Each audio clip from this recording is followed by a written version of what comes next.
revenu, on est bien, on a fait une première partie, il en reste encore 3. Hein?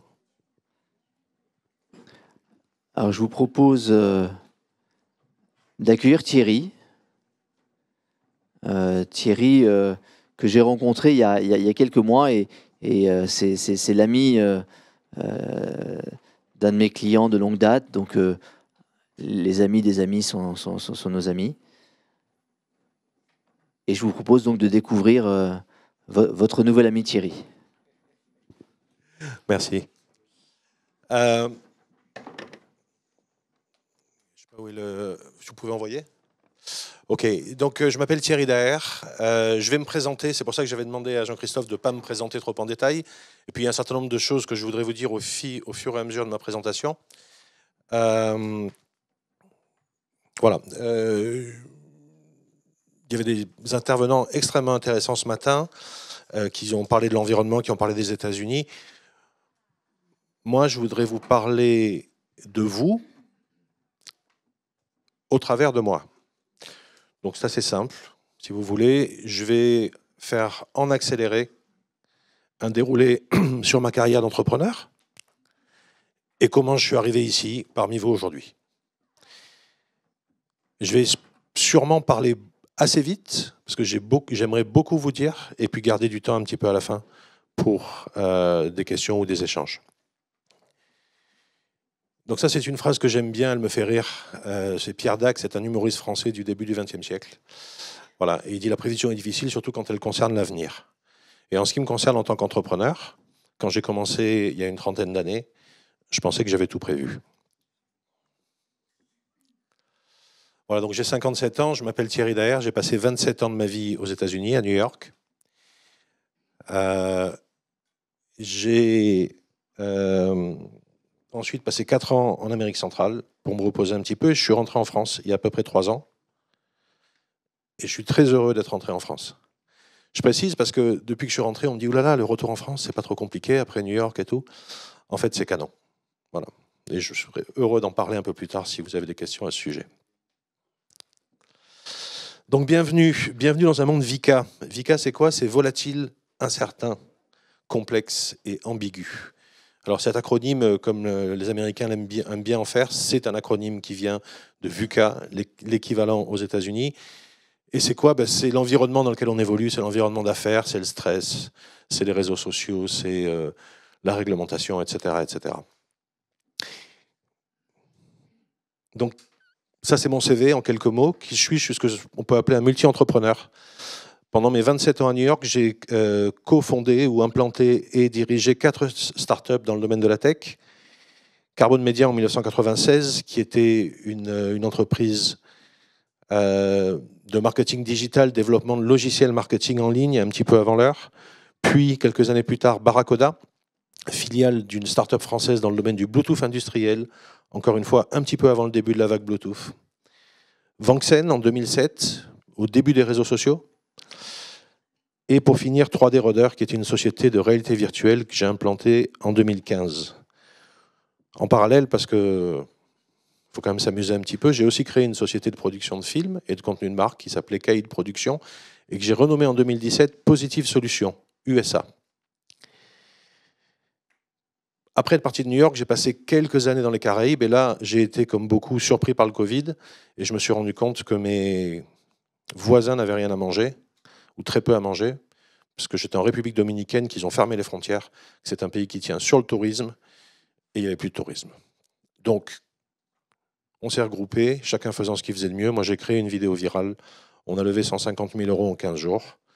Et on a développé un programme pour aider les gens à apprendre, les locaux, à apprendre à se nourrir eux-mêmes, ce qu'on appelle la souveraineté alimentaire. Programme qui continue d'ailleurs, qui dure toujours. Et puis, dernière entreprise que je viens de créer il y a quelques semaines à Marseille, et dont je vous parlerai un petit peu plus tard.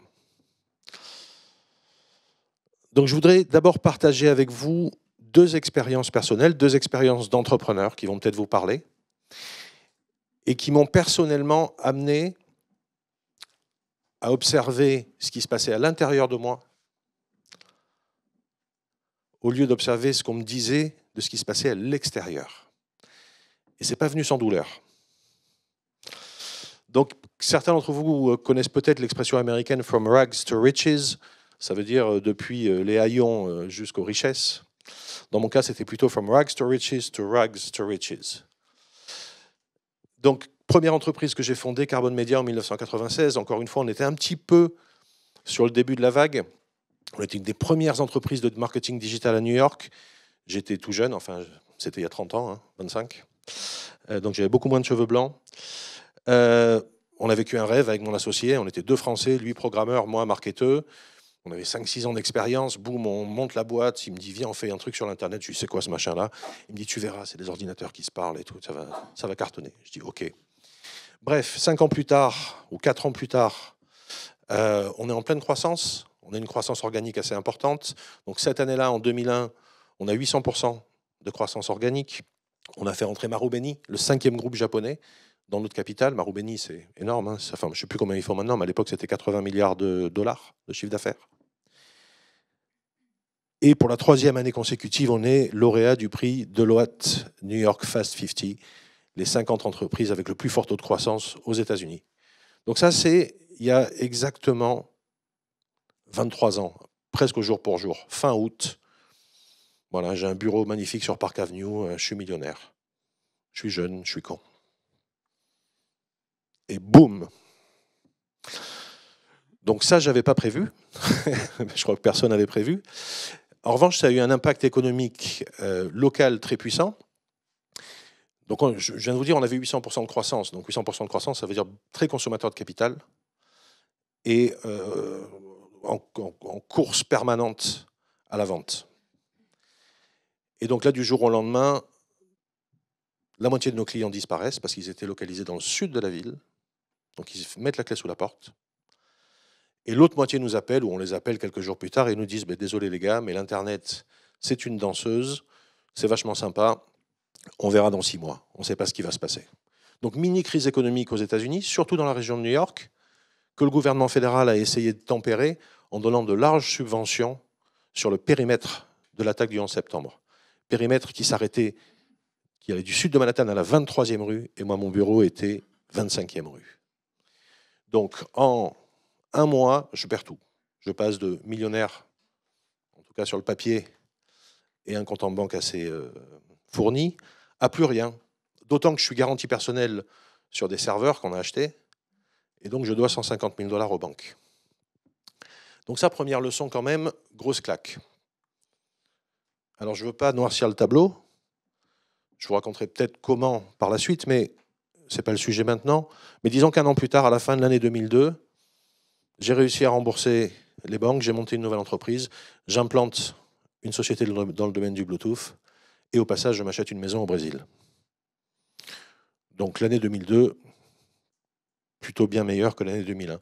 Ce que ça m'a fait comprendre là, c'est que ce que j'avais en tête de mon avenir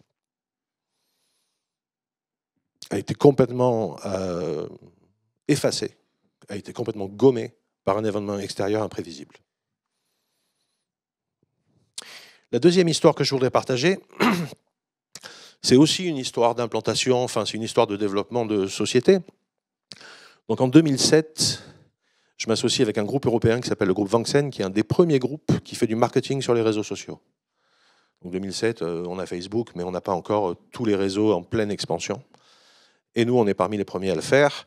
Je les amène aux États-Unis, on signe des gros comptes, on devient l'un des référents en termes de marketing digital chez Disney. On travaille avec la campagne Obama en 2008. Voilà, on est les new kids on the block, comme on dit. On fait rentrer des investisseurs, un family office assez important. On fait donc des prévisions à 5 ans, un projet d'entreprise. Et puis, en juin 2010, juste après la levée de fonds, burn-out. Donc burn-out, c'est quoi? C'est suite au décès de mon père. Voilà, j'avais un père avec qui j'avais une relation père-fils assez étroite, mais qui était en même temps un peu mon mentor d'un point de vue business. Donc on s'appelait tous les jours, moi à New York, lui à Marseille, et je lui posais des questions, c'était un peu mon sounding board. Et puis le jour où il décède, tout s'effondre. Et donc là, énorme trou émotionnel, et je m'effondre.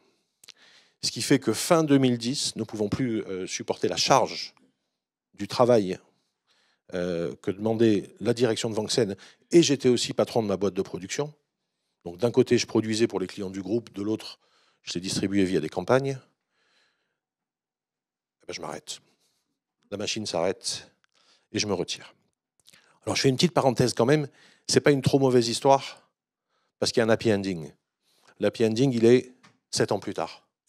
En 2017, j'ai gardé mes parts chez Vincennes, et quand Vincennes se vend, eh ben, je fais une sortie réussie.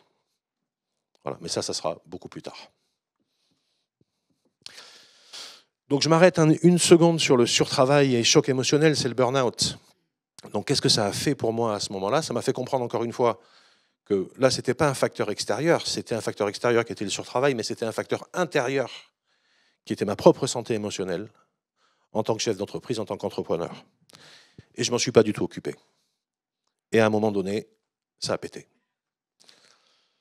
Donc ça m'a poussé à commencer à considérer que mes émotions pouvaient avoir un véritable impact sur ma vie professionnelle et sur la vie professionnelle de mes collaborateurs.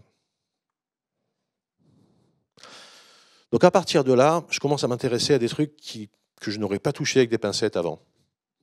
Le yoga, la méditation, la respiration. Alors, je suis plutôt quelqu'un qui croit en la science et dans la technologie. Donc, j'ai rien contre les religions, mais je suis complètement agnostique. Je suis complètement athée. Et donc, c'est quelque chose qui ne m'avait jamais intéressé parce que c'était coloré d'un certain vernis culturel. Quand on me disait méditation, moi, tout de suite, j'imaginais Mathieu Ricard ou le Dalai Lama. Je ne voyais pas du tout Bill Gates. Et pourtant. Donc, je commençais à essayer ces trucs-là parce que j'essayais un peu tout pour me retaper. Et puis, à ma surprise, je trouve que ça marche. J'ai moins de stress. Je développe plus de concentration que j'avais complètement perdu avec un portable dans ma poche. Donc, je redeviens capable de me concentrer, comme pendant mes études, pendant plusieurs heures sur un sujet sans décrocher. Surprise. Plus d'empathie, meilleur travail en équipe. Et je commence à amener ça dans mon activité professionnelle. Et puis je me dis, mais quand même, c'est bizarre. Comment ça marche? Et là, comment ça marche? Je fais une rencontre, deux rencontres. Notamment, je rencontre un des pontes de l'innovation radicale chez Google, un monsieur qui était Chief Business Officer de Google X, Mo Gaudat, qui à l'époque travaillait sur un projet, le projet un peu fou de Google, mais là c'était son projet perso, des problématiques de bonheur liées aux neurosciences. Et grâce à ce monsieur, j'ai accès à un certain nombre d'informations, de recherches, enfin il m'ouvre des portes. Et ce que je découvre? Je fais une petite parenthèse, là, c'est une phrase de Bono que j'aime beaucoup. C'est que les émotions sont beaucoup plus fortes que les pensées. Et qu'en fait, ce que je crois, et c'est un peu le message que je voudrais vous communiquer aujourd'hui, en tant qu'entrepreneur, on est tous conduits par l'instinct et par nos émotions. Et l'intellect vient après pour justifier ce que les tripes ont décidé. Je referme la parenthèse, on en reparlera, j'espère. Donc ce que je découvre, c'est ce que j'appelle human technology, c'est de la technologie humaine. C'est-à-dire que moi qui ai vendu du Bluetooth, du marketing digital, des serveurs double-click, etc., je me rends compte qu'en fait, la vraie machine, elle est en nous.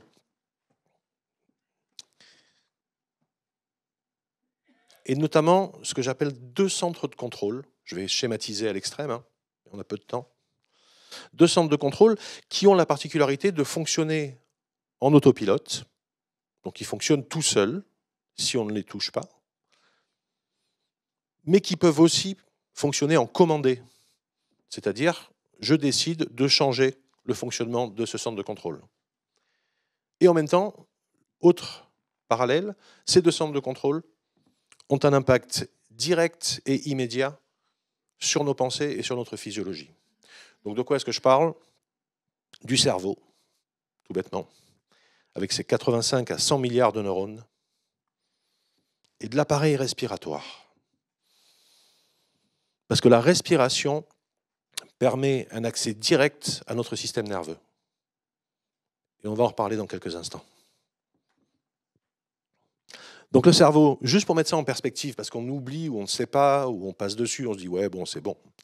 Le cerveau, en termes de stockage, c'est 2 pétaoctets et demi par jour, c'est-à-dire 2500 téras de stockage quotidien, ici. Pour mettre ça en perspective, ça correspond à 3 millions d'heures de télévision en haute définition. Netflix, c'est 35 000 heures. Votre cerveau, c'est 3 millions d'heures. Les processeurs, c'est 85 milliards, 100 milliards pour certains d'entre nous, de neurones, donc qui processent de l'information, et qui sont connectés entre eux par 1000 à 2000 synapses, à 10 000 synapses chacun. Ce qui fait une vitesse de processing de l'information de 100 000 milliards de signaux par seconde. Donc je referme la parenthèse, c'est pour la petite histoire, c'est juste pour recadrer ce qui se passe sous notre crâne. Les clés de notre action directe sur le cerveau, je vais en mentionner 2. L'une qui est neurologique, physiologique, l'autre qui correspond un petit peu plus au contenu de ce qu'on met dedans. Donc la première clé, c'est la neuroplasticité. La neuroplasticité, les neurologues nous disent, c'est la capacité du cerveau à se reconnecter en permanence lui-même et à recréer des canaux d'information entre les neurones. Un peu comme un muscle. Les scientifiques américains ont une phrase pour ça, ils disent « The neurons that fire together bind together ». Les neurones qui agissent ensemble se fusionnent. Et ça, c'est ce qui se passe dans notre cerveau. C'est très intéressant parce que ça veut dire que plus on va penser d'une certaine façon, plus on va modifier la structure de notre cerveau. Plus on va penser positivement, plus ça va être facile de penser positivement. Plus on va penser créativement, plus ça va être possible de penser créativement. Mais c'est l'inverse, c'est vrai aussi. On peut penser négatif et devenir complètement apathique, dépressif, etc., etc. Et ça, c'est la spirale descendante. Ce que nous dit la science aussi, c'est que la façon de travailler cette neuroplasticité, volontairement, c'est grâce à des pratiques de concentration et de pleine conscience, ce qu'on appelle dans la presse la méditation. Alors je sais, parce que je suis rentré en France depuis 3 ans maintenant, qu'en France, la méditation, c'est un peu un gros mot. Encore une fois, quand je dis méditation, c'est Mathieu Ricard, c'est la yogi, le sourire béat face à la mer. Non, la méditation, c'est du boulot. Moi, je médite tous les jours. Croyez-moi, c'est du travail. C'est sûrement le travail le plus dur que je fais de ma journée. Et c'est pas je vide ma tête, les pensées s'en vont. C'est non, je mets autre chose dans ma tête de façon à ce que les pensées parasites ne rentrent pas. Bref, on peut en reparler aussi. Donc je veux juste faire ce point-là parce que c'est très important, mais physiologiquement, ça modifie la structure de votre cerveau. Et, dernière petite parenthèse, juste pour vendre ma sauce, il est démontré que si vous pratiquez à peu près 20 minutes de méditation par jour pendant quelques semaines, je crois que c'est 8 semaines le test, vous augmentez de 5% votre cortex préfrontal, ce qu'on appelle vulgairement la matière grise. Donc à vous de choisir. Et la deuxième manette pour agir sur le cerveau, c'est ce qu'on a appelé l'intelligence émotionnelle. Alors c'est un truc qui est assez galvaudé, l'intelligence émotionnelle, on vous en a beaucoup parlé. Combien il y en a parmi vous juste qui savent, qui peuvent définir en 2 phrases ce que c'est que l'intelligence émotionnelle? Ok, allez, 5%. Donc l'intelligence émotionnelle, comme son nom l'indique, c'est l'intelligence des émotions. C'est pouvoir observer en moi mes émotions, mes pensées, pouvoir les observer de façon objective, pouvoir les gérer, et pouvoir observer et gérer celles des autres. C'est là que ça devient très intéressant dans une logique de création d'entreprise ou de gestion d'équipe. C'est qu'on est d'un coup capable de développer, d'être un leader ou une leader d'une équipe uniquement en gérant les émotions. Au passage, c'est aussi à la base, l'intelligence émotionnelle, c'est aussi à la base de la plupart des qualités que les investisseurs, que les grands magazines économiques nous disent étant essentielles au leadership d'entreprise. Donc j'ai mis un petit post sur LinkedIn il y a 2 jours, étude sur 300 000 leaders, reportée par la Harvard Business Review, qui montre que sur les 8 top qualités des leaders aujourd'hui, 6 relèvent de l'intelligence émotionnelle. Donc je referme la parenthèse dessus, à ceci près que cette intelligence émotionnelle, cette capacité à gérer ses émotions, ses pensées et celles des autres, elle est aussi développée grâce aux pratiques de pleine conscience. Ce que j'appellerais la gym pour le cerveau. Moi, c'est comme ça que je le prends en tout cas. Ça, c'est juste un petit backup scientifique. En 1990, il y avait 63 études par an. La source, c'est PubMed. PubMed. Donc, publication médicale officielle. Il y a un très raccord. Donc en 1990, il y avait 63 études par an sur l'impact de la méditation sur le cerveau, sur le bien-être, sur l'intelligence émotionnelle. En 2021, on était presque à 3000. Voilà. Pourquoi est-ce qu'il y a cette explosion? Parce que ça marche. C'est tout. Les scientifiques se sont aperçus que ça marche. Alors pour la petite histoire, je ne sais pas si j'ai le temps de vous raconter ça, qu'est-ce qui a déclenché ça? Collaboration au début des années 90 entre 2 personnes, un monsieur, un Américain, un psychiatre qui s'appelle John Kabat-Zinn, et un autre monsieur tibétain qui s'appelle le Dalai Lama. Ils se disent, on va collaborer, science occidentale et observation, on va dire, plus orientale. Et le Dalai Lama dit une chose que je trouve assez remarquable à ces moines bouddhistes, il leur dit, si jamais la science occidentale démontre que nous, bouddhistes, nous pratiquons quelque chose qui est faux, scientifiquement faux, je vous demande d'arrêter de le faire. Voilà. Et je ne crois pas qu'il y ait eu ce cas de figure depuis 30 ans. L'autre portail au-delà du cerveau, et donc des pratiques de pleine conscience, c'est la respiration.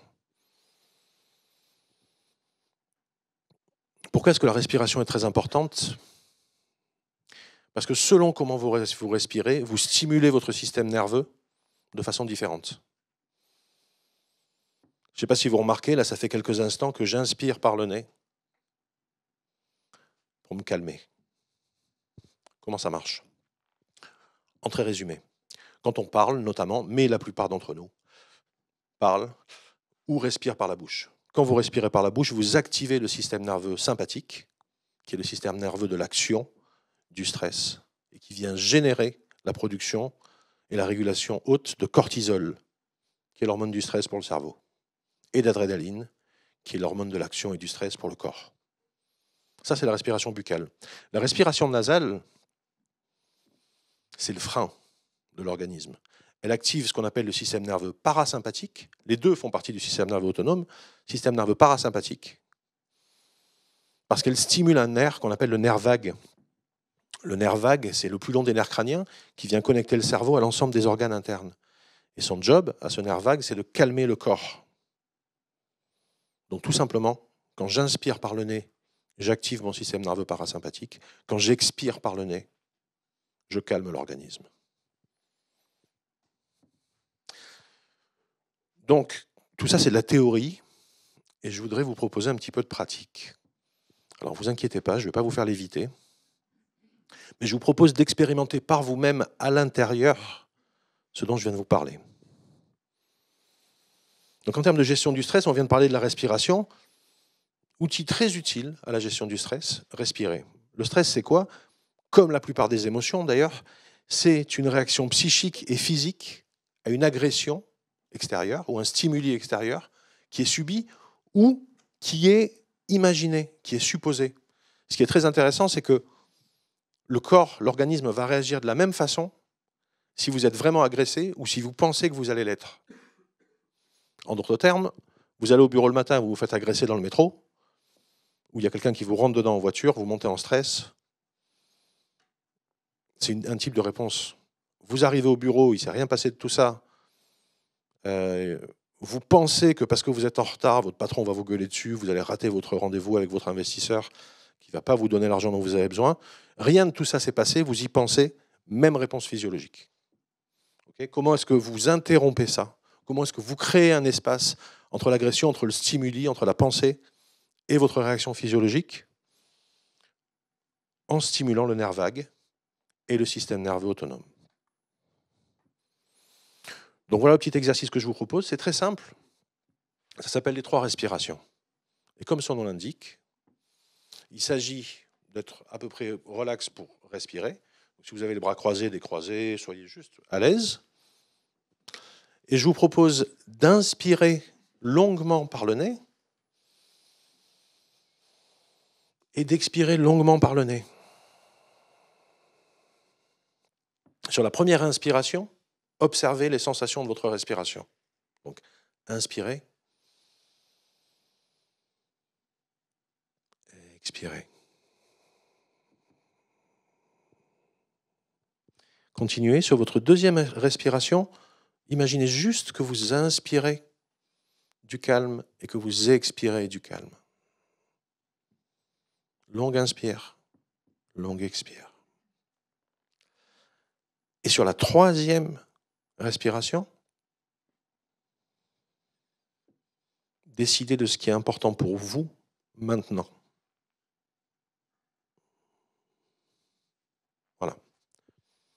Vous avez pris à peu près 30 secondes. Cet outil, vous pouvez l'intégrer dans votre vie quotidienne et vous en servir tout le temps, entre 2 rendez-vous. Lorsqu'il y a un stimuli qui va générer du stress, quand vous faites ça, vous faites 2 choses principalement. Comme je viens de vous l'expliquer, vous activez votre système nerveux parasympathique, vous calmez l'organisme, vous envoyez un message au cerveau et aux organes que, oula, je ralentis. Numéro 1. Numéro 2, vous vous donnez le temps de considérer ce qui s'est passé. Le chauffard qui a manqué de vous renverser en vélo ou en trottinette, la réaction épidermique de vouloir lui arracher la tête. Peut-être qu'en fait, avec ces 3 respirations, vous allez reconsidérer votre réponse. Voilà, ça c'est un premier exercice. Et je vous engage à le pratiquer à volonté. De toute façon, vous respirez. Donc autant bien respirer. Vous n'avez rien à perdre.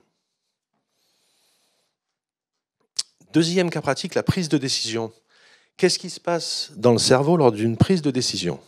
Alors je voudrais vous parler, si j'ai encore le temps, je suis comment au niveau temps, Jean-Christophe?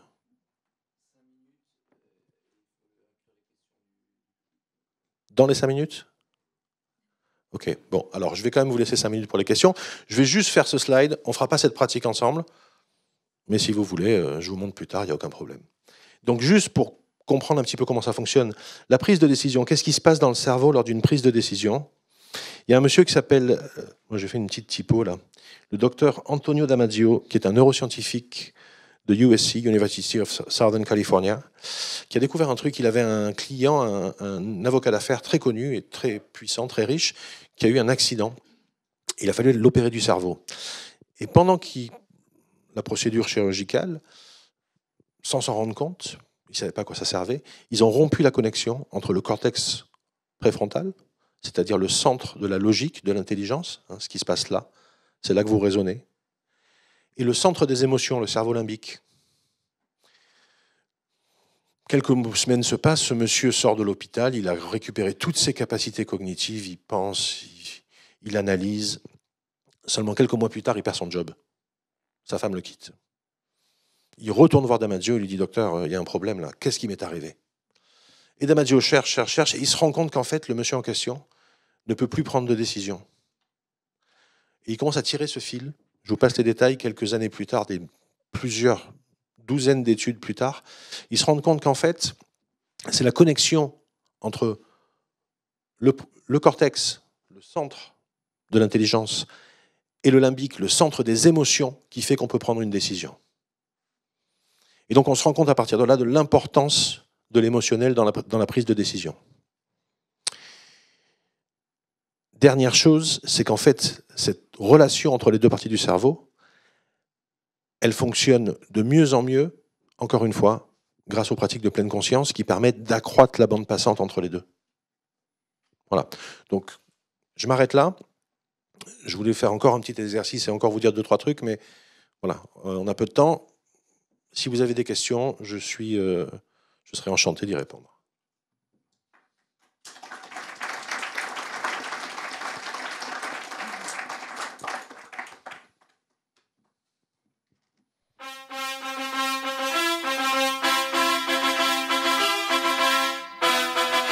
Non, c'est pas vrai. C'est la boîte. Y croyez-vous?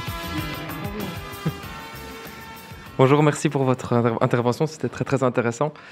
Par rapport à tout ce qui est méditation, la respiration, etc., quelles sont les sources que vous conseillez pour savoir comment bien pratiquer et où s'informer pour ça? D'accord. Donc en fait, une des choses que je voulais vous dire sur la fin de ma présentation, c'est ça. En fait, 15 ans après mon burn-out, je suis devenu coach en respiration, professeur de yoga, instructeur en méditation. Et je suis également professeur certifié de SIY, Search Inside Yourself, qui est une méthode de méditation et de développement de l'intelligence émotionnelle qui a été développée chez Google. Donc je ramène tout ça, je viens de créer une société qui s'appelle PositiveSolutions.fr, parce que j'ai mon Positive Solutions aux États-Unis qui produit des films. Donc, de façon extrêmement égoïste, contactez-moi, je vous dirai. Mais je vais quand même vous donner quelques sources qui sont les miennes, parce que c'est là que je suis allé me former.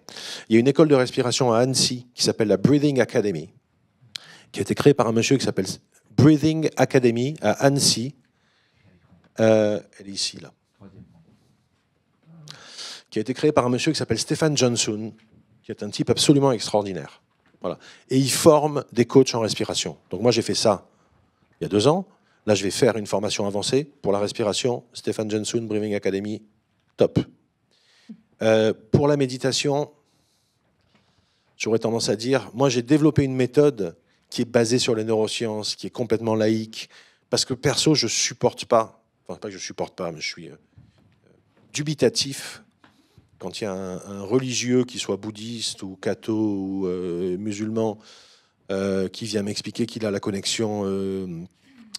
l'exclusivité avec Dieu, tout ça, ça ne résonne pas. Et en plus, je pense que ce type de discours ne résonne pas en entreprise. Voilà.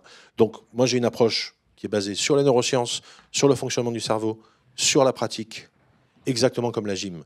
Donc, voilà, ça, c'est mon approche. Après, Christophe André, super. Mathieu Ricard, fantastique. Au final, on fait tous la même chose. C'est de la gym pour le cerveau. Merci beaucoup. Où ça? Ouf, là c'est du lancer à distance. Ok. Wow. Yes. Ok. Waouh, ça marche bien. Un énorme merci pour cette présentation. Je résonne beaucoup dans votre parcours. Moi aussi, j'étais banquière d'affaires pendant très longtemps, jusqu'à que j'ai fait mon burn-out. Ça fait mal, hein? Ouais, ça fait mal. Mais en fait, c'est ce qui m'a poussée à lancer mon école de développement personnel et de méditation pleine conscience. Et ça marche très bien aux États-Unis. J'ai pas mal de clients de la Silicon Valley. Ça parle aux gens. Mais je suis de retour en France comme vous depuis pas très longtemps. Et du coup, quelle est votre approche quand vous... là, j'ai vu, vous avez raconté toute une histoire. Vous l'avez ancrée dans la science. Mais quand vous avez juste 5 minutes pour pitcher ce que vous faites, comment vous le présentez de telle sorte que ça parle à un public français en entreprise? Merci de me poser cette question parce que c'est, à mon sens, la question centrale de pourquoi, en France, on passe autant de temps à s'engueuler et pourquoi, en France, on voit autant le verre à moitié vide au lieu de se rendre compte qu'en fait, il est tout le temps plein. C'est-à-dire qu'il est à moitié plein et après, il est plein d'air. Donc ça, c'est vraiment, pour moi, c'est... Excusez-moi, hein, je ne veux pas faire mais c'est une maladie qui est typiquement française. J'ai un ami américain qui me dit « Ah ouais, tu rentres en France, tu vas voir, la France, c'est extraordinaire, c'est un paradis où les gens qui y vivent pensent qu'ils vivent en enfer. » Bon, je referme la parenthèse. Pour répondre plus précisément à votre question, comment je fais? C'est pour ça aussi que je suis venu à la respiration. Je commence par les faire respirer. Parce que ce que vous ressentez, vous croyez. La méditation, c'est un peu plus de boulot. Et ce que je fais, c'est que j'évite d'appeler ça la méditation. Aujourd'hui, on est entre nous, entre guillemets, donc je me largue. Mais si vous allez sur mon site web, si vous regardez mes présentations, je parle de pratiques cognitives, de pratiques de pleine conscience. Le problème personnellement, que je trouve, mais je n'ai pas la science infuse, en France, c'est que on est impacté par une presse bien-être à 3 balles, qui ne sait pas de quoi elle parle, et qui nous fait croire que la méditation, c'est un truc de zazou. Ok ? Non, c'est de la gym, c'est du sport. Aujourd'hui ou demain, je ne sais plus, je sors un post sur LinkedIn où j'explique que ça fait 10 ans que le Parlement anglais offre des séances de méditation à tous ces MPs, à tous ces membres du Parlement et à tous ces hauts fonctionnaires. Et ça fait 10 ans que ça marche. Et ils ont 300 à avoir suivi cette formation. Et ils ont un groupe multipartite. Et je commence mon article en disant imaginez Jean-Luc Mélenchon, Jordan Bardella et je ne sais plus qui, Attal, en train de méditer ensemble sur les bancs de l'Assemblée avant de prendre la parole respectueusement pour accepter de ne pas être d'accord. Ça vous paraît complètement délirant. Mais pourtant, les Anglais le font. Et ils ont réussi à développer ce qu'il y avait de bon dans la méditation, notamment dans les traitements médicaux, dans le traitement carcéral, etc., etc. Donc la problématique que je vois en France, pour répondre à votre question, c'est la même que j'ai moi. On peut en parler et je suis prêt à collaborer autant que vous voulez. C'est un gros mot, méditation. Ok ? Donc on ne regarde pas ce que c'est. On s'arrête tout de suite à l'idée préconçue. Et donc, voilà, j'essaye de trouver des chemins de traverse. Je suis un marketeur à la base, donc heureusement j'ai ça pour moi. Donc je vais en trouver. Voilà, je ne sais pas encore tout, mais voilà. Mais pour moi, c'est le frein principal. Et je veux juste finir sur une observation, excuse-moi. Je vous ai, en bas, là, je travaille avec Search Inside Yourself, donc, qui est une boîte américaine créée dans la Silicon Valley, technique développée chez Google, qui a un NPS de fou. Ils ont un NPS de 93,5. Ils ont formé 200 000 personnes dans le monde. Enfin, c'est extraordinaire, Search Inside Yourself. C'est de la méditation, de l'intelligence émotionnelle adaptée à la grande entreprise. Donc, nommez-moi une grande entreprise américaine, elle fait partie de leurs clients. Quand je regarde, je fais partie des 600 profs certifiés dans le monde aujourd'hui. Quand je regarde le marché français, on est 2, dont 3, dont un qui ne parle pas français, à être prof ici. Les 2, c'est moi. Je suis prof depuis moins d'1 an de ce truc-là. Et une collègue qui est aussi prof depuis moins d'1 an. Il y a peut-être 1 ou 2 gros clients en France, mais bizarrement, ce sont des boîtes américaines, c'est Salesforce et c'est Facebook. Et c'est tout. Vous allez chez les Suisses, vous allez chez les Allemands, et c'est plus de 100 clients, c'est une 50aine de profs. On ne peut quand même pas accuser les Suisses et les Allemands de ne pas être des gens logiques, quoi. Donc, voilà, je vous rejoins. Fight the power. Merci beaucoup Thierry. Je ne sais pas si on a encore